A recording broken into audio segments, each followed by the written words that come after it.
আসসালামু আলাইকুম এভরিওয়ান, আশা করি সবাই ভালো আছেন। তো আজকে হঠাৎ করেই একটু ঘুরতে বের হলাম। ঘুরতে বলতে যাইতেছিলাম ঝিটকার উদ্দেশ্যে আর কি। তো যে রাস্তাটি দেখতে পারতেছেন এই রাস্তাটি হলো রূপসা থেকে মাচান হয়ে যে রাস্তাটি গেছে ঝিটকা, সেই রাস্তাটি আমার কাছে খুবই ভালো লাগে। ডান পাশ দিয়ে বয়ে গেছে ফসলের মাঠ। বেশ কিছুদিন ধরে ভাবছিলাম যে ঝিটকা যাব, তো যাওয়া হয়ে ওঠে নাই। তো পিছন থেকে ভ্রমণ সঙ্গী ছিল ছোট ভাই অনেক, তো অনেক ভিডিও করতে লাগছিল। তো ইতিমধ্যে আমরা ঝিটকার কাছাকাছি চলে আসছি, বাকি ভিডিওটি দেখাইনি। তো এখান থেকে মানে ঝিটকার হাটের দৃশ্যগুলো তুলে ধরবো আজকে। ঝিটকার ক্রেতা এবং বিক্রেতা যারা ক্রয় করতে আসে এবং বিক্রি করতে আসে সবকিছু তুলে ধরার চেষ্টা করব।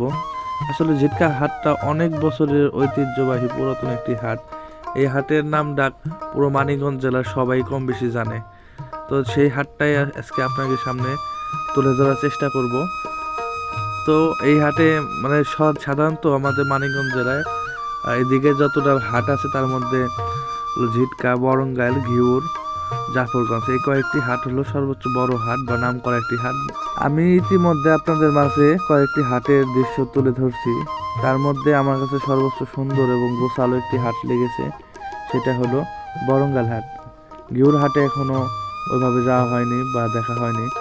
আর ঝিটকা হাট অনেক নাম ডাক বা অনেক বড় হাট। আসলে এটার দোকানপাটগুলা কি যে বিভিন্ন বিভিন্ন স্থানে আর কি করা গোছানো না ওরকমটা।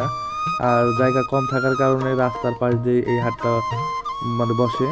আর বরঙ্গাল হাটে যে জিনিস সুন্দর ছিল সেটা হলো পুরো মাঠটাই ছিল হলো মানে তরকারি মানে জিনিসপত্র দিয়ে ভরা। তো ইতিমধ্যে দেখতে পাইতেছেন যে ঝিটকার যে মানিকগঞ্জের ঐতিহ্যবাহী যে নাম করা যে হাজারি গুড়, ছিলমারা যে গুড়, সেই গুড়গুলা দেখলাম। এবং এই গুড়ের যে হাটে মানে এই জায়গা দিয়ে মানে গুড়ের সুগন্ধি ছড়াই গেছে এক কথায় বলতে গেলে। যে হাজারি গুড় আসলে খাইতে অনেকটা সুস্বাদু, যারা চেনেন বা খাইছেন তারা জানেন যে গুড় কিসের জন্য বিখ্যাত বা কেন এত টাকা দাম হয়। 1800, 1600, 2000 টাকার নিচে এই গুড় কেনা যায় না। সময় স্বল্পতার কারণে হাটের বিভিন্ন স্থান আমি তুলে ধরতে পারিনি বা একটু সমস্যার কারণেও আর কি ঘোরা হয়নি এরকমভাবে। তারপরও খারাপ লাগে নাই। তো আসার পথে গোপীনাথপুর যে এই জায়গাটা আমি আগেও গিয়েছি, আগেও ভিডিও করছি। এই জায়গাটা আমার খুব বেশি ভালো লাগে। একেবারে পল্লী মাঠের মধ্যে একটি জায়গা, রাস্তা বয়ে গেছে, অনেক সুন্দর একটি জায়গা।